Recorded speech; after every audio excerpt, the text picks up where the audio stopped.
మనం తీసుకున్న యాపిల్ని అలా తొక్క తీసేసి వెంటనే యాపిల్ని చిన్న ముక్కలుగా అట్లా కట్ చేసుకుంటాం. బీట్రూట్ని కూడా ఎక్కువ వేసేస్తే ఘాటు వేరుగా ఉంటుంది, కలర్ కూడా బాగా రెడ్గా అయిపోయి బాగోదు.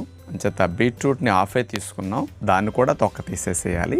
అలా ముక్కలు చేసుకుని వాటిని పక్కన పెట్టుకుంటాం. అట్లాగే క్యారెట్,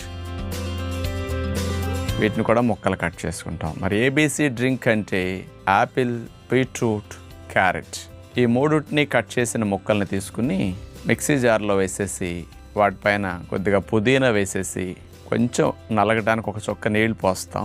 మెత్తగా నలిగే వరకు మిక్సీ తిప్పాక తీసి ఫిల్టర్ చేసుకోవాలి. ఆ జ్యూస్ని తీసుకుని గ్లాసులో పోసి తేనె డయాబెటీస్ ఉన్నవారైతే 1 to 1.5 స్పూన్ అట్లా వాడితే సరిపోతుంది. ఏబీసీ డ్రింక్ చాలా బాగుంటుంది.